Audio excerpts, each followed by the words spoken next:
అలాఫీ good morning నమస్తే నేను మీ రాజశేఖర్. ఇక రాష్ట్రంలో హెచ్సిఈకు సంబంధించినటువంటి భూ వివాదం జరుగుతూ ఉంటే మన ముఖ్యమంత్రి రేవంత్ రెడ్డి ఢిల్లీకి పోయిండు. ఢిల్లీలో జంతర్ మంతర్లో 42% బీసీలకు రిజర్వేషన్లు కావాలని అక్కడ కొట్లాడుతూ ఉన్నాడు.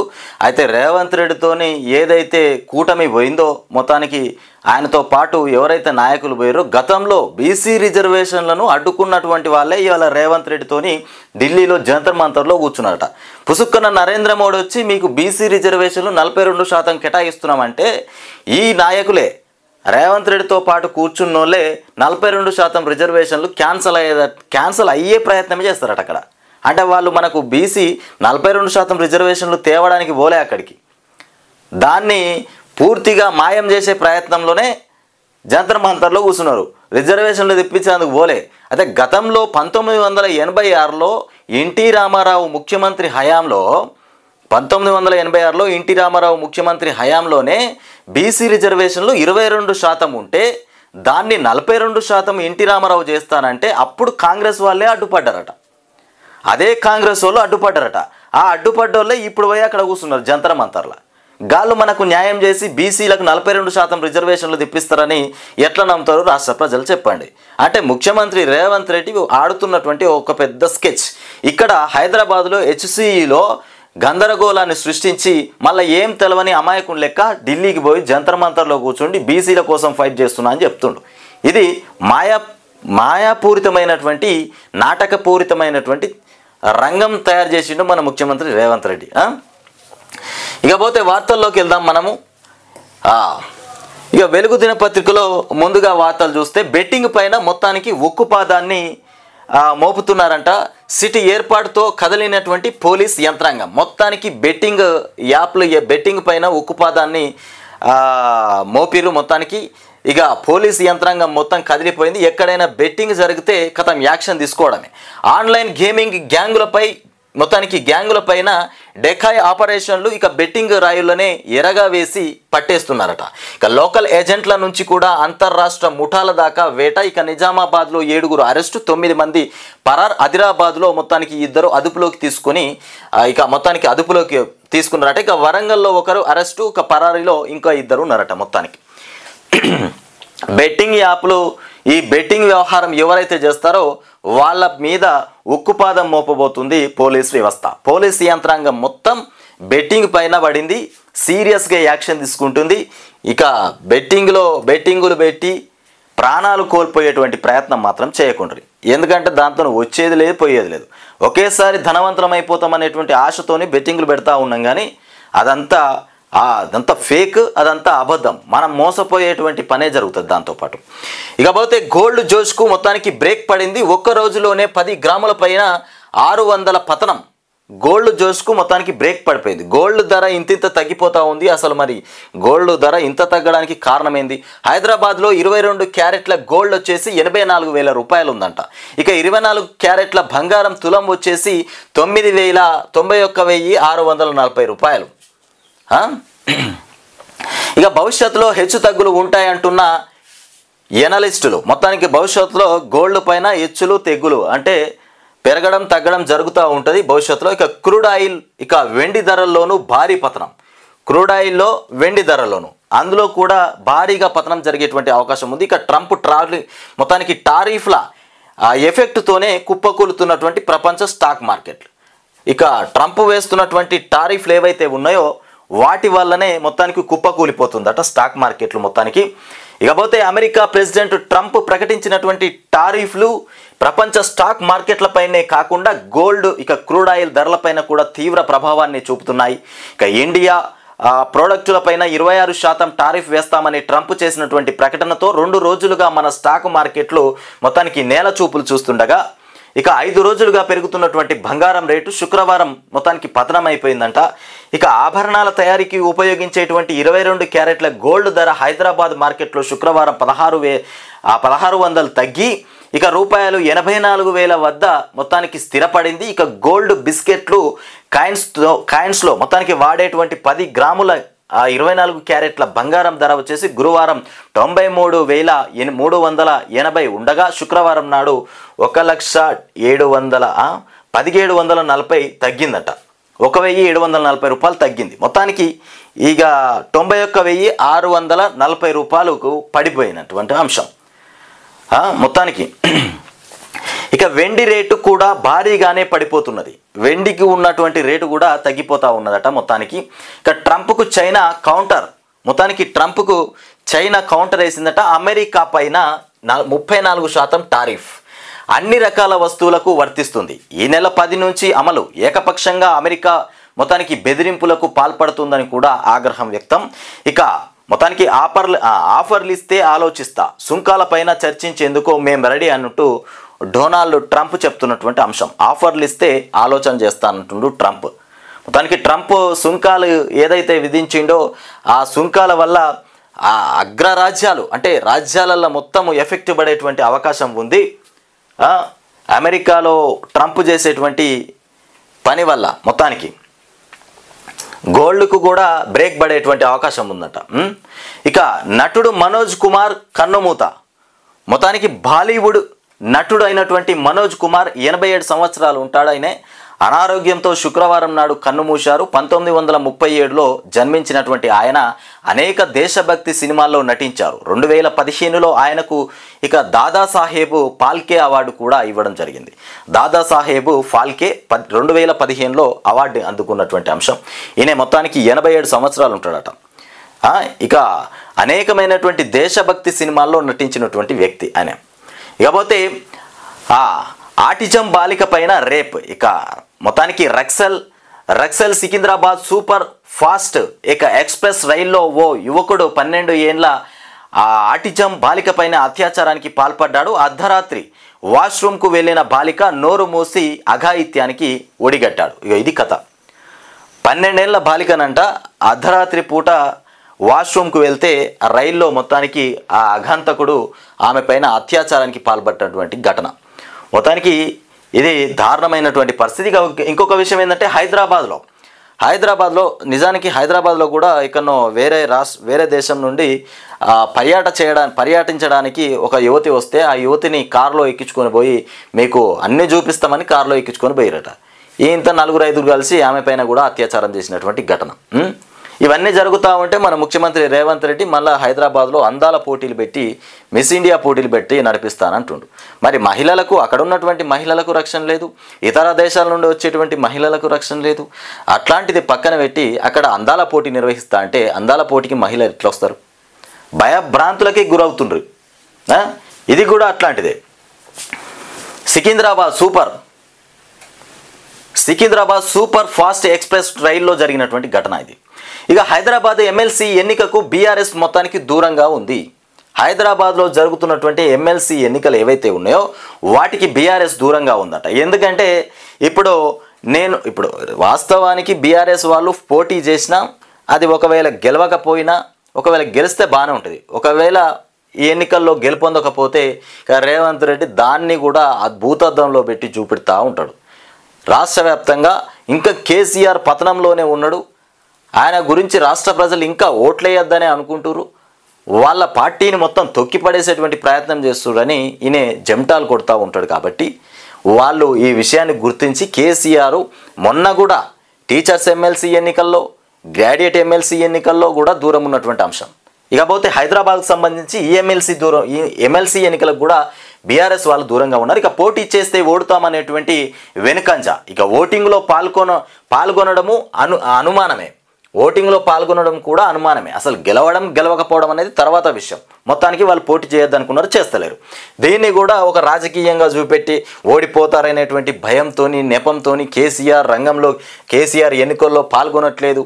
ఇట్లాంటి అంశాలు మాట్లాడుతూ ఉంటారు. అవన్నీ మాట్లాడుతూ ఉంటే బీఆర్ఎస్ వాళ్ళైనా ఇంకా రాష్ట్ర ప్రజలైనా మీరందరూ అసలు తప్పు పట్టుకోవాల్సినటువంటి అవసరం లేదు. ఎందుకంటే కేసీఆర్ అదును చూసి ఫైట్ చేసేటువంటి ప్రయత్నం చేస్తూ ఉంటాడు. ఇప్పుడు ఆల్రెడీ రాష్ట్రంలో ముఖ్యమంత్రి చేతిలోకి హోదా అంతా పోయింది, రేవంత్ రెడ్డి చేతిలోకి హోదా పోయింది.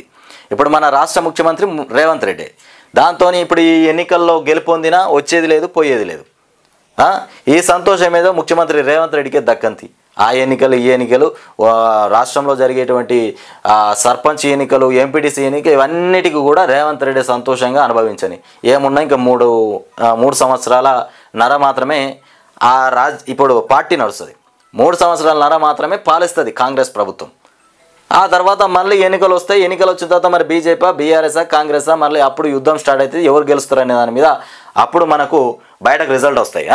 ఇక ఎమ్మెల్సీ ఎన్నికల్లో కానీ, సర్పంచ్ ఎన్నికల్లో కానీ, స్థానిక ఎన్నికలు చూద్దాం. వాటిలో ఫైట్ ఖచ్చితంగా చేస్తాడు కేసీఆర్. ఇక దీనికి మాత్రం విడిచిపెట్టింది. ఎందుకంటే మొత్తానికి 27వ తారీఖున రజతోత్సవ సభ ఏదైతే నిర్వహించబోతుండో ఆ సభలోనే పూర్తి క్లారిటీ వచ్చేస్తుంది. రాష్ట్ర ప్రజలు ఎలాంటి మద్దతు ఇస్తారు అనేది ఆ రజతోత్సవ సభకు సంబంధించి ఆ జనాభా అక్కడికి రావడాన్ని బట్టే మనకు అర్థమైపోతుంది. కేసీఆర్ కావాలా వద్దా అనేది రాష్ట్ర ప్రజలు నిర్ణయించేటువంటి నిర్ణయం ఏందనేది కూడా అర్థమైపోతుంది. ఇక ఎమ్మెల్సీ ఎన్నికలకు వరుసగా దూరం అవుతున్నటువంటి గులాబీ పార్టీ బీజేపీ తరఫున మొత్తానికి గౌతమ్ రావు, మొత్తానికి మజ్లిస్ తరఫున మీర్జా, రియాజ్ నామినేషన్లు వేసిండ్రట. మరో 2 మొత్తానికి ఇండిపెండెంట్లు కూడా దాఖలు చేసినటువంటి అంశం. ముగిసిన నామినేషన్ల ప్రక్రియ. ఇక ఎంఐఎంకు కూడా కాంగ్రెస్ మద్దతు. ఇక మజ్లిస్ వర్సెస్ మొత్తానికి బీజేపీగా పోరు జరుగుతూ ఉందట. మొత్తానికి 23న పోలింగ్, 25న కౌంటింగ్ జరగనుంది. రాష్ట్రంలో వరుసగా మరో ఎమ్మెల్సీ ఎన్నికకు బీఆర్ఎస్ దూరమైంది. కొద్ది రోజుల కింద జరిగినటువంటి ఒక గ్రాడ్యుయేట్, 2 టీచర్స్ ఎమ్మెల్సీ ఎన్నికల ఇక పోటీ చేయనటువంటి గులాబీ పార్టీ తాజాగా హైదరాబాద్ లోకల్ బాడీ ఎమ్మెల్సీ ఎన్నికల బరి నుంచి కూడా తప్పుకున్నది. ఇక పోటీ చేసినా గెలిచే పరిస్థితి లేకపోవడంతోనే అని ఇవన్నీ తప్పుడు రాతలు రాసుకొస్తారు. ఇక వెలుగు దినపత్రిక గురించి మనకు తెలుసా? వెలుగు దినపత్రిక అంటే కేసీఆర్కు తప్పుడు రాతలు రాసుకొచ్చేటువంటి ఒక కన్నతల్లి లాంటిది అనుకోవాలి. కన్నతల్లే కేసీఆర్కు తప్పుడు రాతలు రాసుకొచ్చేటువంటి కన్నతల్లి. ఇక ముంబై మళ్ళీ ఓడింది. ముంబై ఇండియన్స్ మళ్ళీ బోల్తా కొట్టింది. శుక్రవారం జరిగినటువంటి మ్యాచ్లో 12 రన్స్ తేడాతో లక్నో ఇక చేతిలో ఓడిపోయింది. మొత్తానికి తొలిత లక్నో 20 ఓవర్లలో 203 స్కోర్ చేయగా ఇక ముంబై ఓవర్లన్నీ కూడా ఆడి 191 రన్స్ చేసి ఓడిపోయినటువంటి అంశం. మొత్తానికి ముంబై పైన మళ్ళీ ఓడింది. ఇక ఇక్కడ చూడు, ఇగో మన ముఖ్యమంత్రి రేవంత్ రెడ్డి మొత్తానికి ఆయనకి ఏదో గిఫ్ట్ ఇస్తూ ఉన్నారు. మన చదువులు మారాలి. ఫస్ట్ మన రాష్ట్రం మారితే బాగుంటుంది. మన రాష్ట్రం మారితే విద్యార్థులకు కావాల్సినటువంటి భూమిని గుంజుకునేటువంటి ప్రయత్నం చేసిండు. మళ్ళీ ఇవాళ మన చదువులు మారాలంటుండు. హైదరాబాదు సెంట్రల్ యూనివర్సిటీ భూములను గుంజుకునేటువంటి ప్రయత్నం, దాన్ని అమ్మే ప్రయత్నం చేసినటువంటి ముఖ్యమంత్రి ఇవాళ మన చదువులు మారాలి. ఇది ఆనంగా పుల్ల పెడతా ఉంటాడు, ఈనంగా నీళ్ళు చల్లుతూ ఉంటాడు. ఆనంగా మంట పెడతాడు, ఇక్కడ నుండి నీళ్ళు చల్లుతాడు. మంట ఏందాక అట్లా వస్తుందంటే అది నాకు తెలియదు, నేను ఇక్కడ నుండి ఆర్పుతూనే ఉంటే మగ్గు పట్టుకొని నాకేం తెలుసు అంటాడు అన్నట్టు. ఇది కథ. ఇకపోతే చాకలి ఐలమ్మ మహిళా విశ్వవిద్యాలయం మొత్తానికి లోగోను ఆవిష్కరిస్తున్నటువంటి ముఖ్యమంత్రి రేవంత్ రెడ్డి. ఇక మొత్తానికి స్కిల్స్ పెంపొందించేలా విద్యా విధానం ఉండాలి. స్కిల్స్ను మొత్తానికి పెంపొందించేలాగా విద్యా విధానం ఉండాలట. ఇక రోడ్ మ్యాప్ రెడీ చేయండి. విద్యా కమిషన్కు సీఎం రేవంత్ రెడ్డి ఆదేశాలు జారీ చేసిందంట. మొత్తానికి పిల్లలకు ప్రాథమిక దశ నుంచే సరే రాష్ట్రంలో విద్యను అభివృద్ధి చేస్తే దానికంటే పెద్ద గొప్ప విషయం ఇంకొకటి లేదు. విద్యను అభివృద్ధి చేస్తే దానికంటే గొప్ప విషయం ఇంకొకటి లేదు. విద్యతోనే రాష్ట్రం బాగుపడుతుంది, దేశం బాగుపడుతుంది, ప్రపంచం కూడా బాగుపడుతుంది. ఆ ప్రయత్నానికి మేము సెల్యూటే చేస్తాం. ముఖ్యమంత్రి రేవంత్ రెడ్డి చేసేటువంటి ఈ ప్రయత్నానికి మేము సెల్యూటే చేస్తాం. ఎందుకంటే విద్య అనేది చాలా ఇంపార్టెంట్. దేశానికి, రాష్ట్రానికి పునాదులే విద్య. విద్య లేకపోతే లాభం లేదు. ఇకపోతే బలమైనటువంటి పునాదులు వేయాలి. ఇంకా బలమైన పునాదులు వేస్తాడంట. వేస్తే మంచిదే. ఇక భాష, విషయ ప్రజ్ఞానం 2 ముఖ్యమే. సమగ్ర విద్య విధానం రూపొందించండి. ఇక వివిధ సంఘాలు, ఇక విద్యావేత్తలు, ఇక మేధావులతో చర్చించాలని కూడా సూచన. విద్యా వ్యవస్థలో తీసుకురావాల్సినటువంటి సంస్కరణలపైన సీఎం రేవంత్ సమీక్ష నిర్వహించినట్టు. ఇక ప్రాధాన్యం లేని కోర్సులు బంద్ పెట్టండి, డిమాండ్ ఉన్న కొత్త కోర్సులు ప్రారంభించండి. ఇక వీసీలతో మొత్తానికి రివ్యూ మీటింగ్లో సీఎం ఆదేశాలు జారీ చేసినాడట. మొత్తానికి ఇది అంశం. విద్యకు సంబంధించి ముఖ్యమంత్రి రేవంత్ రెడ్డి రివ్యూ మీటింగ్ పెట్టినట. ఆ మీటింగ్లో మరి ఎట్లా ప్రయత్నం, ఏ రకంగా విద్యను ముందుకు తీసుకుపోవాలి, మరి ఎట్లా రూపొందించాలనేటువంటి ప్రయత్నం చేస్తూ ఉన్నాడట. మారుతున్నటువంటి అవసరాలకు తగ్గట్టు మన చదువులను మార్చాల్సినటువంటి అవసరం ఉందని ముఖ్యమంత్రి రేవంత్ రెడ్డి అన్నారు. ఇక ప్రభుత్వం మారిపోతుంది కాబట్టి ప్రభుత్వానికి అనుగుణంగా కూడా విద్యను మార్చాలి. ఎందుకంటే గతంలో 10 సంవత్సరాలు కేసీఆర్ పాలించినప్పుడు సస్యశ్యామలంగా రాష్ట్రం అంతా ఒక నడవడికలో నడిచింది. ఇలా రేవంత్ రెడ్డి వచ్చినాడు కాబట్టి ముఖ్యమంత్రి ఈయన నడకలోనే ఇవాళ మొత్తానికి చదువులు కూడా ఈయన నడకలోనే మారాలి. విద్యా విధానం కూడా ఈయనకు తగ్గట్టుగానే మారిపోవాలి. ఇక దీని గురించి మాట్లాడితే తప్పైపోతుంది, విద్య గురించి మాట్లాడితే తప్పైపోతుంది. కాబట్టి ముఖ్యమంత్రి రేవంత్ రెడ్డి మాట్లాడినటువంటి మాటలు ఏందో చదువుదాం. ఇకపోతే విద్యార్థుల్లో జీవన నైపుణ్యాలు పెంపొందించేలా విద్యా విధానం ఉండాలని కూడా ఇందుకోసం రూట్ మ్యాప్ రూపొందించాలని విద్యా కమిషన్ను ఆదేశించారు. ప్రస్తుత విద్యా వ్యవస్థలో లోపాలు తీసుకురావాల్సినటువంటి సంస్కరణలు అనేటువంటి అంశంపైన విద్యా కమిషన్ సభ్యులు విద్యాశాఖ అధికారులతో శుక్రవారం హైదరాబాద్లోని కమాండ్ కంట్రోల్ సెంటర్లో సీఎం రివ్యూ నిర్వహించారు. ఈ సందర్భంగా సీఎం రేవంత్ రెడ్డి మాట్లాడుతూ విద్య అంటే నిత్య జీవితంలో ఉపయోగపడేటువంటి స్కిల్స్ ఇక నేర్పించేదిగా మొత్తానికి ఉండాలన్నారు. విద్యార్థులకు భాషతో పాటు విషయ పరిజ్ఞానం పైన మొత్తానికి మంచి పట్టు రావాలి. ఇక లాంగ్వేజ్ సబ్జెక్టు రెండు ముఖ్యమే. ఇందుకోసం ఎంత ఖర్చు పెట్టడానికైనా సర్కారు సిద్ధంగా ఉంది. సమగ్ర విద్యా విధానం కోసం రూట్ మ్యాప్ రూపొందించండి అని కూడా అధికారులను ఆదేశించారు. ఈ సమగ్ర విద్యా విధానం కేవలం పేపర్పై మాత్రమే కనిపిస్తే సరిపోదు, క్షేత్రస్థాయిలో అమలు చేసేందుకు అనుకూలంగా ఉండాలి. ప్రస్తుత ఎడ్యుకేషన్ సిస్టంలో ఎలాంటి లోపాలు ఉన్నాయి, మనం ఎలాంటి మార్పులు తేవాలనేది ఆలోచించండి. అంగన్వాడీలు, ప్రాథమిక పాఠశాలల స్థాయిలో తీసుకురావాల్సినటువంటి మార్పులపైన సమాజంలోని వివిధ సంఘాలు కూడా ప్రముఖులతో చర్చించండి అని కూడా సూచించినటువంటి అంశం అంట మొత్తానికి. ఇకపోతే గ్రూప్ 1 నియామకాలకు తొలగినటువంటి అడ్డంకులు. గ్రూప్ 1 నియామకాలకు సంబంధించి ఏదైతే ఉందో దానికి అడ్డంకులు తొలగిపోయినాయట. జీవో 29 రద్దు చేయాలనేటువంటి పిటిషన్ను కొట్టివేసినటువంటి సుప్రీంకోర్టు ఇప్పటికే జనరల్ ర్యాంకింగ్స్ ఇక విడుదల చేసినటువంటి టీజీపీఎస్సీ త్వరలో 1-2 నిష్పత్తుల్లో మొత్తానికి సర్టిఫికేట్ల పరిశీలన జరగనుందట. ఇకపోతే ఇచ్చిన మాట నిలబెట్టుకున్నాం. ఏందది సన్నబియ్యమా? ఇచ్చిన మాట నిలబెట్టుకున్నామని బట్టి విక్రమార్క చెప్తా ఉన్నాడు. నియామక పత్రాలు అందజేస్తున్న డిప్యూటీ సీఎం బట్టి విక్రమార్క ఎక్కడ నియామక పత్రాలు అందజేస్తున్నారు? మరి ఈ నియామక పత్రాలు ఎక్కడి? ఇచ్చిన మాట నిలబెట్టుకున్నాం అని డబ్బాలు కొడుతున్నటువంటి అంశం. యాదాద్రి ప్లాట్ నిర్వాసితులకు ఉద్యోగాలు ఇచ్చాం. యాదాద్రి ప్లాంట్ నిర్వాసితులకు మొత్తానికి ఉద్యోగాలు ఇచ్చినామని దాని గురించి ఇచ్చిన మాట నిలబెట్టుకున్నాం. ఇదేనా ఇచ్చిన మాట నిలబెట్టుకునేది? 6 గ్యారెంటీలు అమలు చేయరు నాయన అంటే అంత పెద్ద ముచ్చట పక్కన పెట్టేసి గింత బుడ్డది పట్టుకొని ఇచ్చిన మాట నిలబెట్టుకున్నామని చెప్తా ఉన్నారు. ఇది ఇచ్చిన మాట, వాళ్ళకి ఇచ్చిన మాట. మరి రాష్ట్ర ప్రజలకు ఇచ్చిన మాట ఏమైంది? గంగల కలిసింది. ఇక గత బీఆర్ఎస్ సర్కారు పట్టించుకోలే. ఇప్పుడు వీళ్ళు పట్టించుకున్నారేమో. గత బీఆర్ఎస్ సర్కారు దీని గురించి పట్టించుకోలే. ఇప్పుడు వీళ్ళు రంగంలోకి దిగిర్రు. ఉత్తపున్నానికి ఎక్కడైతే ఏం దొరుకుతాయో అగ్గో సగ్గోలా వాటిని ముంగటేసుకుంటారు వీళ్ళు. ఖర్చుతో కూడుకున్నది దాని జోలికి పోరు, దాని వార్తకు పోరు. దాని దగ్గరికి పోతే అగ్గి లెక్క అంటుకుంటుంది కాబట్టి దాని దగ్గరికి పోరు. 10 పైసలకు కొనుక్కొచ్చే వస్తువులు ఏమన్నా ఉంటే చెప్పుర్రు, గవి అయితే కొనుక్కొస్తారు. చిన్న కొనుక్కరమ్మంటే కొనుక్కొస్తారు. కొనుక్కొచ్చి ఇగో మేము చేసినాం, కేసీఆర్తో కాలేదంటే కేసీఆర్ చేసింది ఏందా?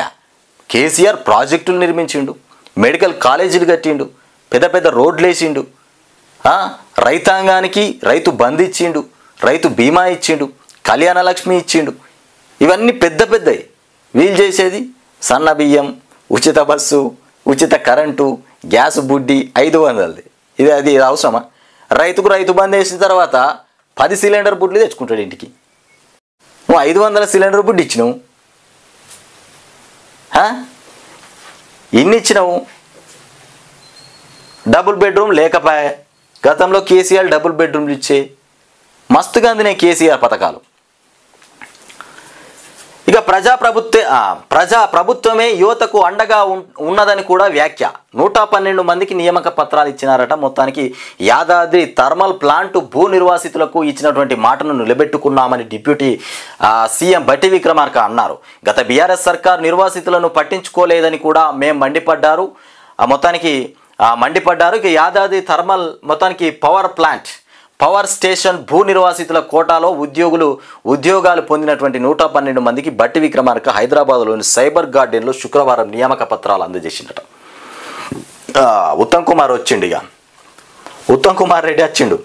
ఈ కోమటిరెడ్డిది ఎట్లా ఉంటుందంటే ఆయన మాటలు గమ్మత్గా ఉంటాయి. అసలు కోమటిరెడ్డి వెంకటరెడ్డి కోమటిరెడ్డి మాట్లాడడం ఆయనకు తెలిసి మాట్లాడతాడా తెలియక మాట్లాడతాడో తెలియదు, కానీ ఆగమవుతాడు.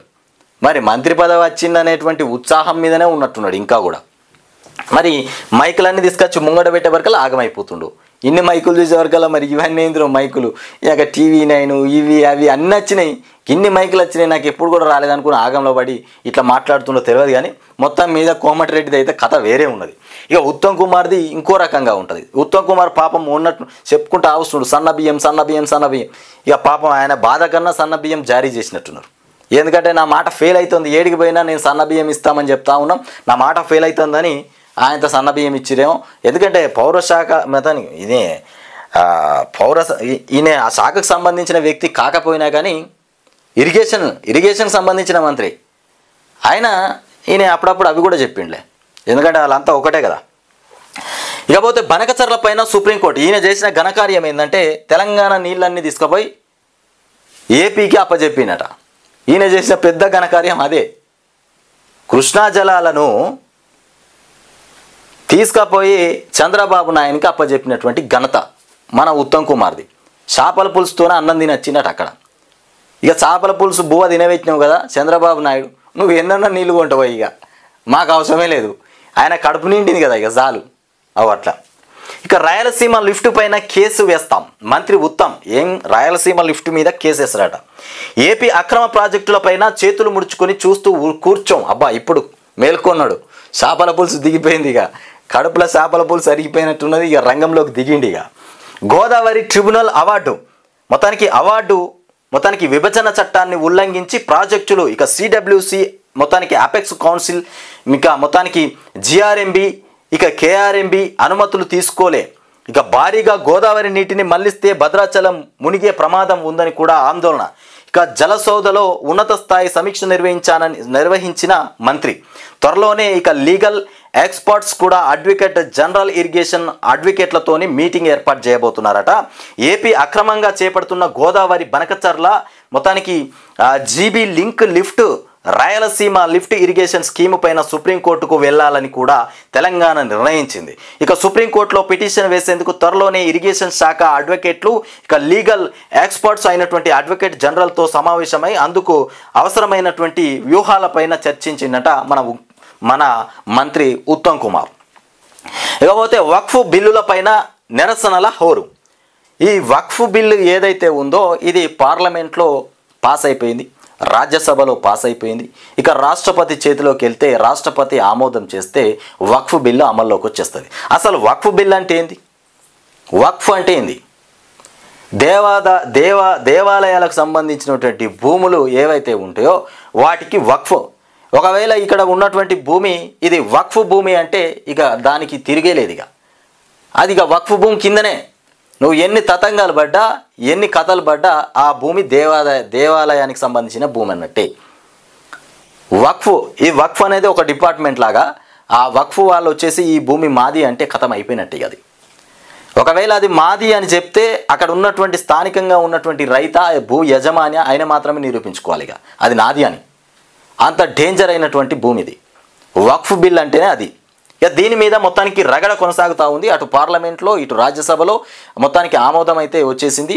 కొంతమంది వ్యతిరేకించారు, అయినా ఆ బిల్లు మాత్రం ముందుకు పోయింది. ఇక రాష్ట్రపతి ముద్ర వేస్తే కథం అయిపోయినట్టే లెక్క. ఇకపోతే బిల్లు వాపస్ తీసుకోవాలని డిమాండ్ చేస్తూ ఉన్నారట.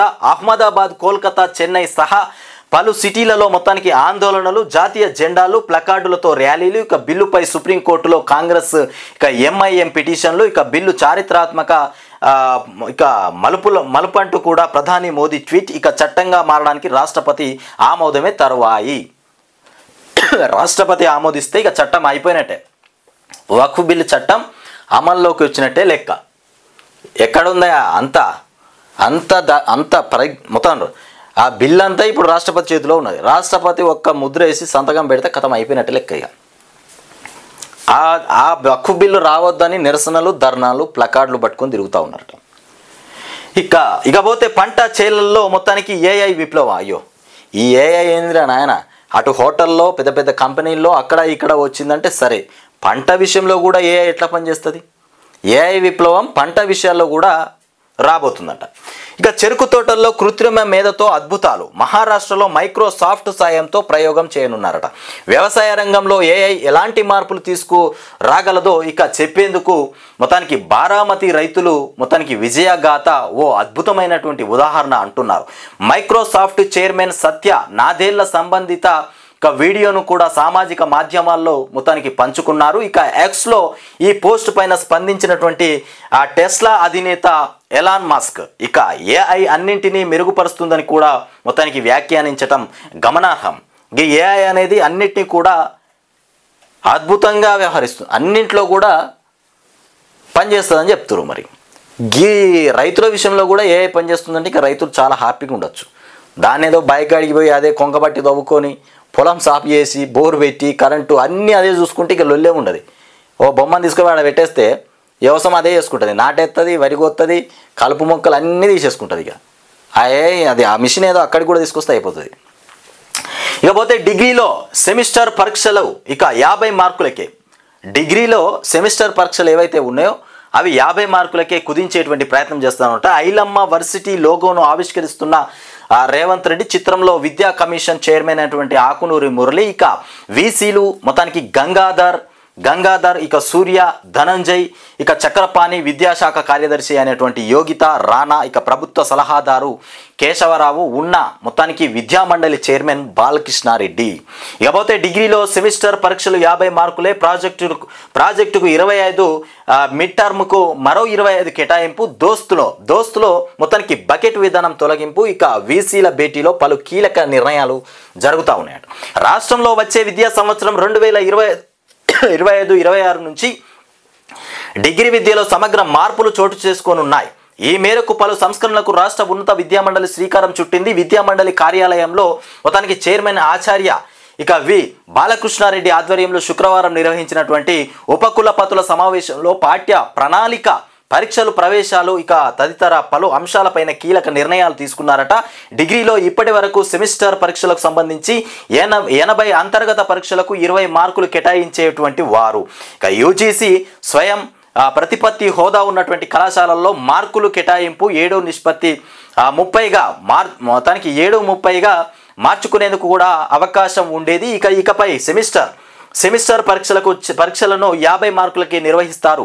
ఇక మిగిలినటువంటి 50 మార్కుల్లో ప్రాజెక్టు వర్క్ అసైన్మెంట్కు 25, ఇక మొత్తానికి మిడ్ టర్మ్ పరీక్షలకు 25 మార్కులు కేటాయించనున్నారు. అంటే ఇక నిరంతర అంచనా పద్ధతి, ఇక కంటిన్యూవస్ అసెస్మెంట్ ఇక ప్యాటర్న్ క్యాప్ను కూడా అమలు చేస్తారు.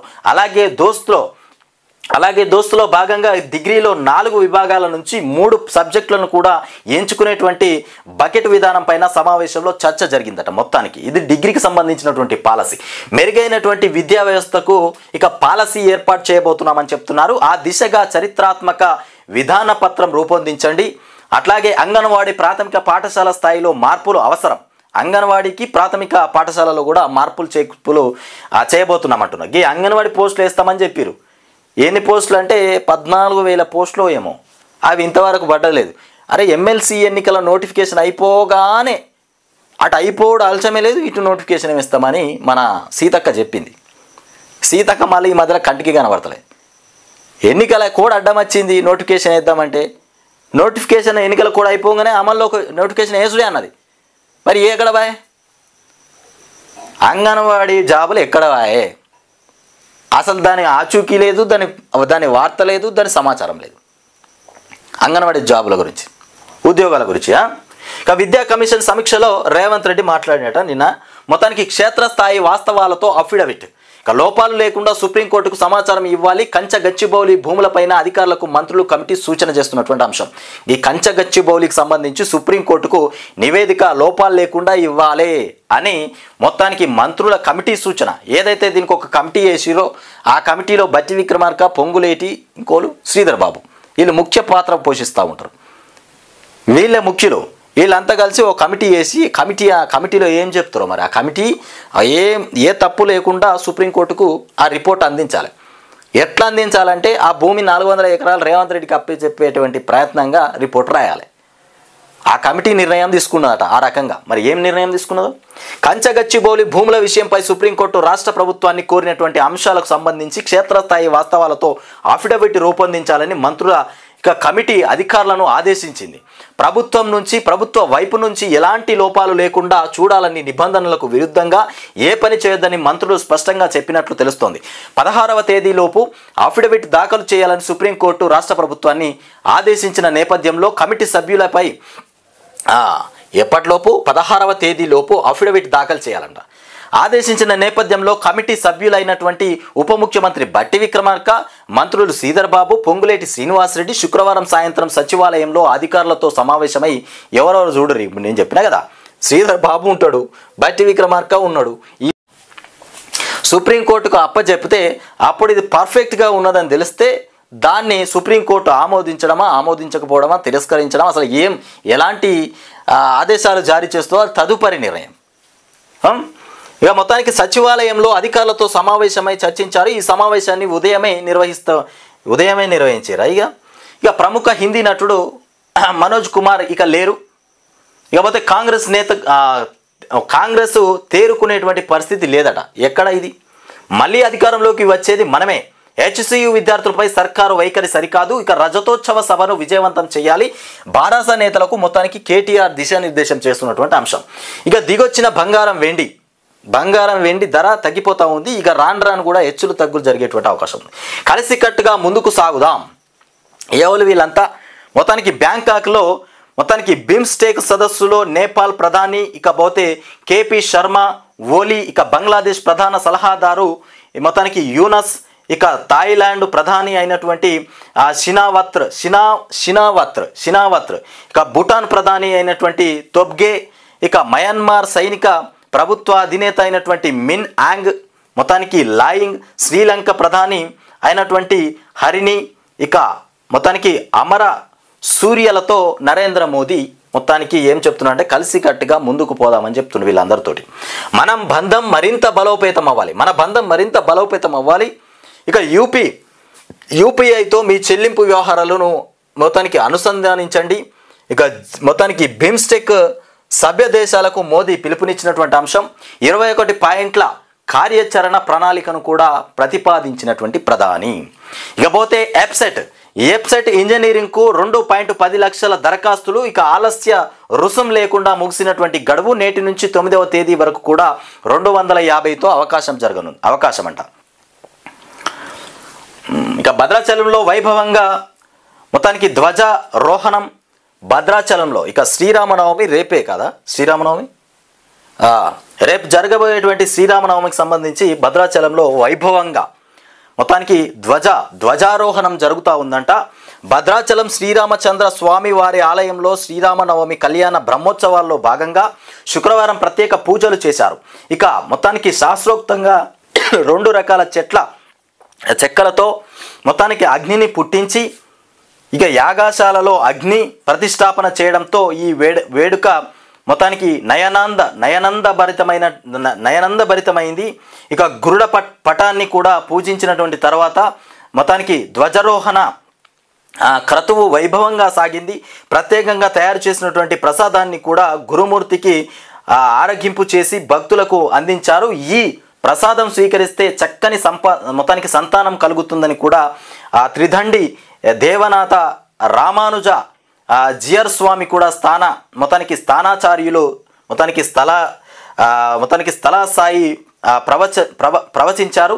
ఇక దేవతలంతా వచ్చి సీతారాముల కళ్యాణం వీక్షించాలని కూడా దేవతా ఆహ్వానం కూడా పలికిరట. దేవతలంతా వచ్చి ఈ కళ్యాణాన్ని స్వీకరించాలని దేవతా ఆహ్వానం పలికిరు. శనివారం ఎదుర్కోలు ఉత్సవాన్ని కూడా ఘనంగా నిర్వహించనున్నట్లు ఈవో మొత్తానికి రమాదేవి తెలిపారు. శనివారం ఎదుర్కోలు జరగబోతుంది.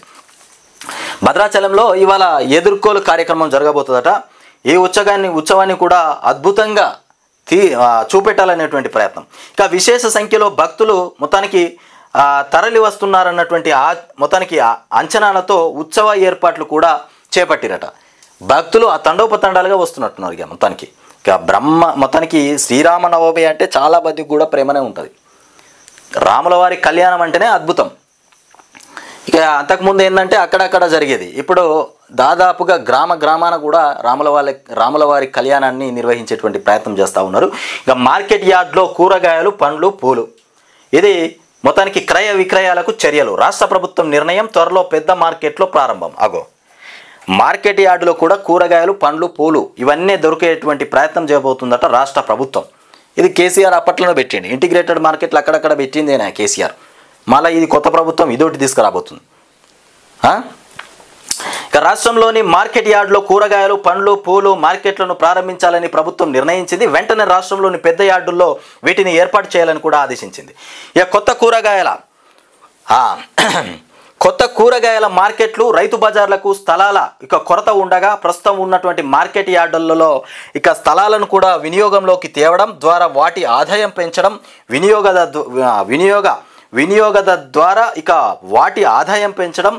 వినియోగదారులకు మొత్తానికి అన్ని రకాల పంట ఉత్పత్తుల అందుబాటులోకి తెచ్చేందుకు కూడా ప్రభుత్వం ఈ ప్రణాళికను సిద్ధం చేసిందట.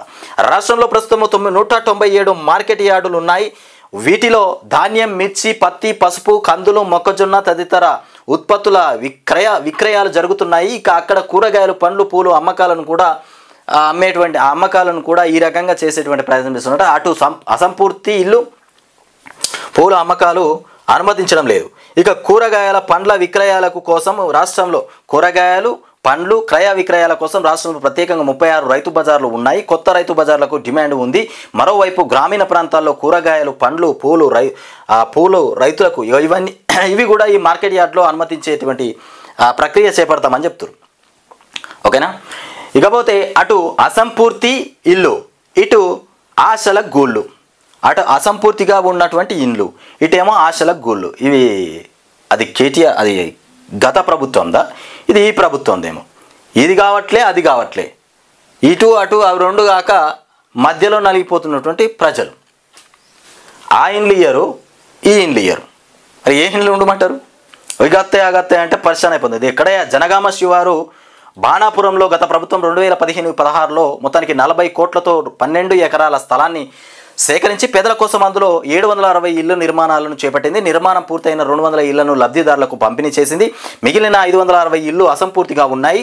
అదే స్థలంలో అప్పటి ప్రభుత్వం కొందరు పేదలకు పట్టాలను అందజేసింది, కానీ స్థలాలను చూపించలేదు. దీంతో పలుమారు పట్టాదారులు ప్రభుత్వం ఎప్పటికైనా ఇల్లు అందిస్తుందన్నటువంటి ఆశతో ఖాళీ స్థలాల్లో ఉన్నటువంటి మొత్తానికి చిన్న గదులను నిర్మించుకుని తాత్కాలికంగా నివసిస్తున్నటువంటి అంశం. అసంపూర్తి నిర్మాణాలను పూర్తి చేసి తమకు ఇళ్లను అందజేయాలని, లేని పక్షంలో తమకు కేటాయించిన స్థలాలను కూడా చూపి ఇందిరమ్మ పథకం కింద 5 లక్షలు మంజూరు చేసే విధానం చేయాలి. ఇది ఏంటంటే గత ప్రభుత్వము జనగామలో ఎన్ని ఇళ్ళు కట్టిందట? 760 ఇళ్ళు కడితే అందులో 200 ఇళ్ళు ఆల్రెడీ లబ్ధిదారులను కేటాయించి వాళ్ళకి ఇచ్చేసింది. ఇంకా మిగిలిపోయిన ఇళ్ళు ఏంటంటే 560 ఇళ్ళు. ఈ 560 ఇళ్ళు ఇంకా వీటి పూర్తిగా రిపేర్ చేయలే. అవి మధ్యలోనే కొంతవరకు కట్టడాలు జరిగినాయి. మరి ఈ కట్టడాలు ఏందా, ఇవి పూర్తి చేసి మా ఇల్లు మాకు అప్పచెప్పండి అని ఇప్పుడు ప్రభుత్వం చుట్టూ తిరుగుతూ ఉన్నారట. అక్కడ ఉన్నటువంటి ప్రజలు తిరుగుతూ ఉంటే పట్టింపు లేనటువంటి రాష్ట్ర ప్రభుత్వం, పట్టింపు లేదు. ఇప్పుడు కేసీఆర్ గుర్తుకొస్తుంది. ఆయన్ని అవి కూడా పూర్తి చేసేవాడు. కేసీఆర్ రంగంలోకి వస్తే, కేసీఆర్ అధికారంలోకి వస్తే ఆ 760 ఇళ్ళు అందరికీ అప్పచెప్పేటువంటి ప్రయత్నం చేసేవాడు. మరి 5 లక్షల పథకం, 5 లక్షల రూపాయలు ఏదో ఇస్తానన్నారు కదా ఇందిరమ్మ ఇళ్ళకు సంబంధించి, డబ్బులు ఇచ్చినా కానీ మేము కట్టుకుంటాం అనేటువంటి ఆలోచన చేస్తూ ఉన్నారట. ఇది లేదు నా అది లేదు, ఉన్న వాటిని రిపేర్ చేయరు, కొత్తగా 5 లక్షలు ఇయ్యరు. వీళ్ళతో ఏదవుతుందో ఏది కాదో తెలియదు కానీ ఆగమాగం అయిపోతుంది రాష్ట్రం అయితే. ఇంకా సాక్షి ఒక్కసారి చూస్తే, మైనార్టీలకు భద్రత కల్పించండి, బంగ్లాదేశ్లో మైనార్టీలందరికీ భద్రత కల్పించాలని మొత్తానికి ఆ దేశ తాత్కాలిక ప్రభుత్వ అధినేత మొత్తానికి యూనస్ను మోదీ కోరిందంట. ఇక బిమ్స్టెక్ బలోపేతానికి ప్రణాళిక, భారత యూపీఐ చెల్లింపుల వ్యవస్థను కూడా బిమ్స్టెక్ ఆదేశాల చెల్లింపుల వ్యవస్థలతో అనుసంధానించేందుకు సిద్ధమని కూడా మోదీ అన్నటువంటి అంశం. ఇక వక్ఫ్ బిల్లుపై సుప్రీంకోర్టుకు మొత్తానికి వక్ఫ్ సవరణ బిల్లు చట్టబద్ధతను మొత్తానికి ఏఐఎంఐఎం అధ్యక్షుడు హైదరాబాద్ ఎంపీ అసదుద్దీన్ ఓవైసీ సుప్రీంకోర్టులో సవాల్ చేసిరట. ఇక అనంత్ అంబానీ పాదయాత్ర, ఇదిగో ట్రంప్ కార్డు, మొత్తానికి ట్రంప్ ఇవ్వబోయేటువంటి కార్డు ఇదేనట, అది ట్రంప్ కార్డు. ఈ కార్డు మొత్తానికి కొత్త లుక్తో గోల్డ్ గోల్డ్ కార్డు కొత్త లుక్తోనంట. ఇక పేరుకు తగ్గట్టే బంగారు రంగంలో తయారీ. ఎడమ వైపు దాదాపు సగం వరకు ట్రంప్ ఫోటో ముద్రణ. ట్రంప్ ఫోటోనే ఉన్నదట. ఎయిర్ ఫోర్సు మొత్తానికి 1 విమానంలో మీడియాకు ప్రదర్శించిన అధ్యక్షుడు ట్రంప్ కొత్త కార్డును 2 వారాల్లో విడుదల చేయనున్నట్లు కూడా వెల్లడి. టారిఫ్ మళ్ళీ తూచ్. ఇకపోతే ప్రొఫెసర్లకు పునరావాస కేంద్రాలుగా మార్చొద్దు. ప్రొఫెసర్లకు పునరావాస కేంద్రాలుగా మార్చొద్దు. వైస్ ఛాన్సలర్లతో మొత్తానికి సమావేశంలో సీఎం రేవంత్ రెడ్డి వర్సిటీలు విద్యార్థుల కేంద్రంగానే ఉండాలి. కాలం చెల్లిన వారికి పునరావాసం కల్పించేందుకు కాదు, డిమాండ్ ఉన్న కోర్సులకు ప్రాధాన్యం ఇవ్వాలి. ఇక్కడ చూడు, ఇందిరమ్మకు ప్రైవేట్ ఇంజనీర్లట. ఇందిరమ్మ ఇల్లు కట్టడానికి ప్రైవేట్ ఇంజనీర్లను పెట్టిరట. ఇందిరమ్మ ఇళ్ల తనిఖీ బాధ్యతను ప్రభుత్వం ప్రైవేటు ఇంజనీర్లకు అప్పగించబోతోంది. తొలుత 390 మంది. ఈ ప్రైవేట్ ఇంజనీర్లు ఎవరో కాదు, వీళ్ళంతా రేవంత్ రెడ్డి చుట్టాలే కావచ్చు నాకు తెలిసి. ఇదంతా కమిషన్లతోనే జరుగుతుందో మరి, ఇది ఏం జరుగుతుందో మరి. ఇందిరమ్మ ఇళ్లను ప్రైవేట్ వాళ్ళకి అప్పచెప్పిరట. ప్రైవేట్ ఇంజనీర్లు పని కల్పించినటువంటి ముఖ్యమంత్రి రేవంత్ రెడ్డి మరి ప్రైవేట్ వాళ్ళకి ఎందుకు అప్పచెప్పిండో అర్థం కావట్లేదు. మరి కేసీఆర్ ఏమో ప్రభుత్వం చేతుల్లోనే నడిచింది. డబుల్ బెడ్రూమ్ మొత్తం కేసీఆర్ హయాంలో ప్రభుత్వమే నిర్ణయించింది, లేకపోతే ప్రజాప్రతినిధులు నిర్ణయించారు. అక్కడ పోయింది ఎంఆర్ఓ, తహసీల్దార్ ఈ లెవెల్లో జరిగినాయి. తహసీల్దార్ లెవెల్లో, ఆర్డీఓ లెవెల్లో, కలెక్టర్ లెవెల్లో జరిగినాయి. మరి ఇప్పుడు ఏంది, ఈ పనిని ప్రైవేట్ ఇంజనీర్లకు అప్పచెప్తారట. వాళ్ళే ఎవరికి ఇవ్వాలి, లబ్ధిదారులు ఎవరు అనేది చూస్తారేమో. అప్పగించబోతోంది. తొలుత 390 మందిని అవుట్సోర్సింగ్ పద్ధతిలో నియమించుకునేందుకు మెయిన్ పవర్ సప్లయర్స్కు కూడా బాధ్యత అప్పగించింది. అందుకు నోటిఫికేషన్ జారీ అయింది. ఈ నెల 11 వరకు దరఖాస్తు చేసుకునేందుకు కూడా వెసులుబాటు కల్పించారు. ఇందిరమ్మకు ప్రైవేట్ ఇంజనీర్లట. ప్రైవేట్ ఇంజనీర్లు ఎవరైతే ఉన్నారో వాళ్ళ కోసము ఈ నెల 11 వరకు కూడా దరఖాస్తు చేసుకోవడానికి అవకాశం ఉంది. దరఖాస్తు చేసుకోండి, వాళ్ళని తక్షణమే తీసుకుంటారట. ముందుగా 390 మందిని అవుట్సోర్సింగ్ ఉద్యోగులను పద్ధతిలో తీసుకుంటారట. అవుట్సోర్సింగ్ పద్ధతిలో. బనకచర్ల బీఆర్ఎస్ పై సుప్రీం అధికారం కోసం అడ్డదారులు వద్దు. కేసీఆర్ మాట్లాడినటువంటి అంశాలు. అడ్డదారులు దొక్కుతుంది ఎవరో మరి కేసీఆర్ చెప్తా ఉన్నాడు. మరి బీజేపీ వాళ్ళు దొక్కుతున్నా, వాటి రేవంత్ రెడ్డి దొక్కుతున్నారు. ముఖ్యంగా రేవంత్ రెడ్డి అయి ఉంటుంది. ఇక మోదీ సర్కార్ ఎన్ని ప్రభుత్వాలను కూల్చిందో తెలుసు. మోదీ సర్కారు మస్తు ప్రభుత్వాలను కూల్చిందట. ఇక బీజేపీ అసలు స్వరూపాన్ని జనం అర్థం చేసుకుంటున్నారు. హైదరాబాద్ ఉమ్మడి రంగారెడ్డి జిల్లా నేతలతో మొత్తానికి మాజీ సీఎం కేసీఆర్ హైదరాబాద్ ఉమ్మడి రంగారెడ్డి జిల్లా నేతలతో సమావేశంలో మాట్లాడుతున్నటువంటి కేసీఆర్ చిత్రంలో కేటీఆర్, ఇక సబితా తదితరులు కూడా ఉన్నారు. ప్రజలు మెచ్చి అధికారం ఇవ్వాల్సిందే తప్ప దానికోసం అడ్డదారులు తొక్కాల్సినటువంటి అవసరం తమకు లేదని కూడా బీఆర్ఎస్ అధ్యక్షుడు మాజీ సీఎం కేసీఆర్ అన్నారు. ఇక రాజకీయంగా నైతిక విలువలు పాటిస్తూ ప్రజలతో మమేకమైతే మరో 3 ఏళ్లలో అధికారం మళ్ళీ బీఆర్ఎస్ పార్టీకి దక్కుతుందని అన్నటువంటి అంశం. ఏప్రిల్ 27న వరంగల్లో నిర్వహించేటువంటి రజతోత్సవ మహాసభ ఏర్పాట్లకు సంబంధించి శుక్రవారం ఎర్రవల్లి నివాసంలో కీలక సమావేశం నిర్వహించారు. హైదరాబాద్ ఉమ్మడి రంగారెడ్డి జిల్లా బీఆర్ఎస్ ముఖ్య నేతలతో జరిగినటువంటి ఈ భేటీలో పార్టీ వర్కింగ్ ప్రెసిడెంట్ కేటీఆర్ కూడా పాల్గొన్నారు. బీఆర్ఎస్ నుంచి గెలిచి కాంగ్రెస్లో చేరిన ఎమ్మెల్యేలతో పాటు కొందరు కాంగ్రెస్ ఎమ్మెల్యేలు బీఆర్ఎస్ను కూడా సంప్రదించినట్టు ప్రచారం జరుగుతోంది. కానీ ప్రజలు ఓట్లు వేసి వెన్నుకున్నటువంటి ప్రభుత్వాన్ని కూల్చే ఉద్దేశం లేదు కేంద్రంలోని మోదీ ప్రభుత్వం. ఇది అంశం. ఇకపోతే డిగ్రీలో బకెట్ ఎత్తివేత. హైబ్రిడ్ వైపే అన్నదాతలు మొత్తం హైబ్రిడ్ వైపే మరలిండ్రట. ఇక ఫ్రీ వెడ్డింగ్ షూట్ జరిగిన పల్లె ముస్తాబు. ఇది చూడరిగో, ఇక్కడ పల్లె ముస్తాబ్ జరిగింది. ఇక్కడ ఫ్రీ వెడ్డింగ్ షూట్ అట. భద్రాచలంలోని గిరిజన మ్యూజియం ప్రాంగణంలో ఆదివాసీ జీవితాన్ని మొత్తానికి ప్రతిబింబించే థీమ్తో సెట్ చేసిరట. మొత్తానికి సాంప్రదాయ దుస్తులు, కొమ్ముకోయ, తలపాగా, వాయిద్యాలు ఇలా గిరిజన పల్లెను కూడా ప్రతిబింబించే మొత్తానికి థీమ్తో భద్రాచలంలోని గిరిజన మ్యూజియం ప్రాంగణంలో ఓ సెట్ రూపుదిద్దుకుంటోంది. ఇక హంగు ఆర్భాటాలకు కూడా దూరంగా పూర్తిగా ఆదివాసీల జీవితాన్ని పరిచయం చేయబోతున్నారు. ఇక నిర్మాణ దశలో ఉండగానే ఈ పల్లెకు ఆదరణ వస్తున్నటువంటి నేపథ్యంలో మరిన్ని సదుపాయాలు కల్పనకు కూడా చకచకా ఏర్పాట్లు జరుగుతున్నాయి. గిరిజన సంస్కృతికి ప్రాచుర్యం కల్పించడమే ప్రధాన లక్ష్యం కావడంతో నామమాత్రపు రుసుముతోనే మొత్తానికి ఇది ప్రీ వెడ్డింగ్ షూట్ జరుపుకోవచ్చట. మొత్తానికి గిరిజన పల్లె ముస్తాబ్ చేసినటువంటి అంశం. ఆ పల్లెని ఒకసారి చూపెట్టి ఎంత మంచిగా ఉందో. ఇది గిరిజన పల్లె మంచి అంగు ఆర్బాట్లతోనే ఏర్పాటు చేసిరు. ఇక్కడ ప్రీ వెడ్డింగ్ షూటు. ఇక పల్లె అంటే ఎట్లా ఉంటుందో గిరిజనకు సంబంధించి ఆ రకంగా ముస్తాబ్ చేసిరట దాన్ని, ఆ పల్లెను. ఇకపోతే ఇక్కడ చూడరు, ఇగో నీకు నీకు నాకు, ఇదేంది నీకు నీకు నాకు పదవులు పంచుకున్న కాంగ్రెస్ వాళ్ళు. పదవులు ఇది నీకు ఇది నీకు, గది మాత్రం నాకే. ఇగో ఇట్లా పదవులు పంచుకున్నారట కాంగ్రెస్ వాళ్ళకి. పని గట్లా ఉన్నది. వాళ్ళు ప్రజలకు పనిచేసేందుకు రాలే, పదవులు పంచుకునేందుకే వచ్చారు అధికారంలోకి. ఇక బాలల హక్కుల కమిషన్ పదవుల్లో చేతి వాటం. బాలల హక్కుల కమిషన్ పదవుల్లో ఈ రకంగా పంచుకున్నారట. అన్నిట్లలో పంచుకున్నారు, ఇంట్లోనే కాదు అన్నిట్లలో పంచుకున్నారు. నిబంధనలకు విరుద్ధంగా పదవులు. కాంగ్రెస్ వాళ్ళ కుటుంబ సభ్యులకే పోస్టింగులు. ఇక పిసిసి చీఫ్ ఫ్యామిలీ నుంచి ఇతర నేతల దాకా తలా ఒక పదవి ఇచ్చుకున్నటువంటి అధికార పార్టీ. రాత్రికి రాత్రే జీవో, ఉదయం ప్రమాణ స్వీకారం. ఇక కమిషన్లో అందరూ కాంగ్రెస్ నాయకులే. తెలంగాణ జీవో తెలంగాణనే డిక్లేర్ అయిపోయింది. పొద్దుగా లేచి ప్రమాణ స్వీకారం చేసిరట. ఎవరెవరికి ఏం పదవి కావాలన్నా ప్రమాణ స్వీకారం చేసిరు. ఈ రకంగా నడుస్తుంది. దాంట్లో పరీక్షలు లేవు, అడగడం లేదు, చర్చలు లేవు, మన్ను లేవు. వాళ్ళే పంచుకున్నారట. కాంగ్రెస్ పార్టీలో పదవుల పంపకాలు జోరుగా సాగుతున్నాయి. నీకు నీకు నాకు అన్న ఇక చందాగా మారిపోయాయి. హస్తం పార్టీ కాస్త కుటుంబ పార్టీగా మారిందన్నటువంటి విమర్శలు సైతం వినిపిస్తున్నాయి.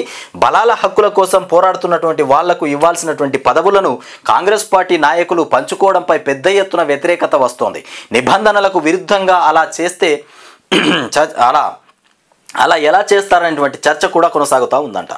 ఇకపోతే రాష్ట్రంలో బాలల హక్కుల కమిషన్ పదవుల భర్తీ వివాదాస్పదంగా మారింది. చైర్మన్ సహా సభ్యులు ఎంపికైనటువంటి సర్వత్రా విమర్శలు వినిపిస్తున్నాయి. ఇక బాలల హక్కుల కోసం పోరాడుతున్న వాళ్లకు ఇవ్వాల్సినటువంటి పదవులను కాంగ్రెస్ పార్టీ నేతలు పంచుకోవడం చర్చాంశనీయం.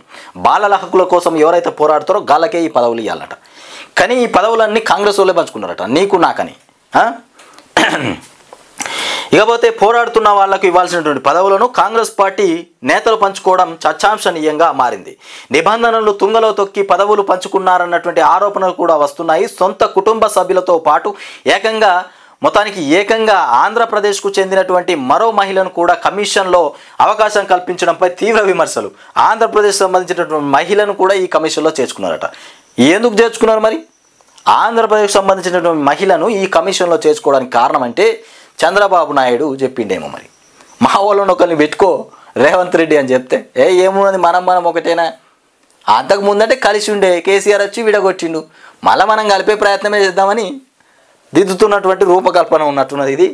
ఇకపోతే దేవరకద్ర మాజీ ఎమ్మెల్యే కొత్తకోట సీతా దయాకర్ రెడ్డిని కూడా బాలల హక్కుల పరిరక్షణ కమిషన్కు మొత్తానికి చైర్పర్సన్గా నియమించారు. అసెంబ్లీ ఎన్నికలకు ముందు టీడీపీలో కొనసాగినటువంటి సీతా దయాకర్ రెడ్డి కాంగ్రెస్లో చేరారు. దీంతో ఆమెకు ఈ పదవి అప్పగించారు. ఇక ఈమెతో పాటు పిసిసి చీఫ్ మహేష్ గౌడ్కు కూడా కుటుంబం నుంచి ఆయన మరదలు కంచర్ల వందన కూడా గౌడ్ మహేష్ కుమార్ గౌడ్ మరదలకు కూడా ఓ పోస్టింగ్ వచ్చినదట. ఇది కథ. మరి గింత పెద్ద పదవి చేస్తున్నా మా కుటుంబానికి మనం ఇచ్చుకోకపోతే ఎట్లా? అన్నకు, తమ్మునికి, అక్కకు, చెల్లెకు, ఇప్పుడు రేవంత్ రెడ్డి, సుటీర్ ఖాన్కి అందరికీ పదవులే. వాళ్ళ అన్నలు కూడా మొత్తం వాళ్ళకేనా, వాళ్ళ అన్నలే. వాళ్ళ అన్నల పేరు ఏం పేరు ఉండే, తిరుపతి రెడ్డి వీళ్ళు వాళ్ళంతా కలిసి వాళ్ళే రాజ్యం వెళ్తూ ఉన్నారు. రేవంత్ రెడ్డి ఏమో కూర్చుంటే వీళ్ళే రాజ్యం వెళ్తూ ఉన్నారు. వాళ్ళకే ఎస్కార్ట్లు అంట, వాళ్ళకే సెక్యూరిటీ వాళ్ళకి ఎందుకు పెట్టిరో అర్థం కాలేదు. వాళ్ళకు కూడా సెక్యూరిటీ అంట. ఇక అడుగు పెడితే అరెస్ట్ చేస్తాం. ఇది హెచ్సియుకు భూములకు సంబంధించినటువంటి అంశం. అక్కడ భూములపైన సుప్రీంకోర్టు మొత్తానికి వేడిగా ఘాటుగా సురుకులు పెట్టేసింది. అక్కడ ఎవ్వరు కాలు పెట్టినా అరెస్ట్ చేస్తామని చెప్పి. హెచ్సియు భూముల్లోకి నో ఎంట్రీ, బయట వాళ్లకు పర్మిషన్ లేదు. పోలీసుల కీలక ఆదేశాలు. చెట్ల నరికివేత వీడియోలు బయటకు రావడమే కారణమా? ఇకపోతే హెచ్సియులో జింక మృతి. హెచ్సియులో జింక మృతి చెందింది. ఇక్కడ మృతి చెందినటువంటి జింకను మొత్తానికి మిలిటరీ సిబ్బంది వాళ్ళు తీసుకుపోతారు. చూడరు అక్కడ. పచ్చని అడవిలో ప్రశాంతంగా బతుకుతున్న ఆ మూగ జీవాలు ఇప్పుడు రేవంత్ దెబ్బకు నడి రోడ్డున పడ్డాయి. రేవంత్ రెడ్డి దెబ్బకు పక్షుల పాపం కూడా రేవంత్ రెడ్డికి తాకుతుంది. ఈ జంతువుల పాపం పక్షుల పాపం రేవంత్ రెడ్డి మెడకు చుట్టుకున్నట్టే. ఎందుకంటే పాపం అవి మూగ జీవాలు, అవి తలదాల్చుకోవడానికి హైదరాబాద్లో వాటికి ప్లేస్ ఎక్కడన్నా ఉంటుందా? 400 ఎకరాల్లో హ్యాపీగా బతుకుతున్నటువంటి వాటి బతుకుల మీద దెబ్బ కొట్టిండు మన ముఖ్యమంత్రి రేవంత్ రెడ్డి. అవి ఎంత సంతోషంగా బతుకుతున్నాయి అక్కడ. మూగజీవాలు, పక్షులు, నెమలిళ్ళు, జింకలు, అవన్నిటిని గూడు, పిట్టలు, ఇంకేమేమి ఉన్నాయో అలా కుందేళ్ళు, ఎలకలు మస్తుగా ఉండొచ్చు. వాటన్నిటి బతుకు మీద దెబ్బ కొట్టిండు తెల్లందాక. ఈ పాపం మామూలు పాపం కాదు. ఇక ఎక్కడికి వెళ్ళాలో తెలియక కాలనీల్లోకి చొరబడుతున్నాయి. ఎక్కడికి పోన్న తెలియక హైదరాబాద్ కాలనీలోకి చొరబడతా ఉన్నాయట. అడవిలో ఉండాల్సినటువంటి జంతువులు రోడ్ల మీదకు రావడంతో కుక్కలు దాడులు చేస్తున్నాయి. సర్కారు చేసిన పాపానికి అభంశుభం తెలియని మూగ జీవాలు ప్రాణాలు కోల్పోతున్నాయి. హెచ్సియులో ఇక కుక్కలు దాడి చేయడంతో ఓ జింక మృతి చెందినటువంటి ఘటన. క్యాంపస్ వైపు రావడంతో కుక్కల దాడి, హాస్పిటల్కు తరలించే లోపే మృతి చెందినటువంటి జింక. ఇక జనవాసాల్లోకి వస్తున్న వన్యప్రాణాలు, ఇళ్లలోకి వెళ్తున్న మూగ జీవాలు. ఇది పరిస్థితి. ఇక రాహుల్ చేతికే రక్తపు మరకలు. కుక్క దాడిలో జింక మృతి బాధాకరం. ఇక రేవంత్ వల్లే వృక్షాలు, జంతువులకు నష్టం. వన్యప్రాణాల హత్యపైన సుప్రీం దృష్టి పెట్టాలి. బీఆర్ఎస్ వర్కింగ్ ప్రెసిడెంట్ కేటీఆర్ మాట్లాడుతున్నటువంటి అంశం. ఇకపోతే పంట నష్టాన్ని లెక్కించండి. ఇక తుమ్మల చెప్తుడు పంట నష్టాన్ని లెక్కించండి అని చెప్తాడు. నష్టానికి రూపాయి ఇయ్యడు. ఎంత అయింది? తక్షణమే అధికారులు ఓర్రి ఎక్కడెక్కడైతే పంట నష్టమైందో రాష్ట్రంలో రికార్డులు రాసుకోండి. అందరి పంటలు రికార్డులు రాసుకొని ఆ నివేదిక మాకు ఇవ్వండి, మేము చూస్తాం ఎంత నష్టపోయిందో. అప్పుడు చూసి ఏం చేస్తారంటే గింత నష్టపోయిందా అని పక్కకు పడేస్తాం, అంతే తప్ప మేము పైసలు మాత్రం ఇవ్వం. అది చెప్పడు, ఇప్పుడు మేము చూస్తాం అంతే. తక్షణమే ఓండి. ఇక పంటల పరిస్థితి పైన మంత్రి తుమ్మల సమీక్ష. ప్రాథమిక నివేదిక అందించాలని ఆదేశం. ఇక పంట ఉత్పత్తులను కొనుగోళ్లకు తరలించాలని సూచన. ఆదేశాలే ఉంటాయి కానీ పని ఉండదు. విద్యారంగానికి ఎంత ఖర్చైనా వెనకాడంట ముఖ్యమంత్రి రేవంత్ రెడ్డి. ఇకపోతే పక్షులు కూడా రేవంత్ను క్షమించవు. ఇది వాస్తవం. హరీష్ రావు చెప్తున్నటువంటి అంశం. పాలనలో రేవంత్ ఫెయిల్ అయిపోయాడు.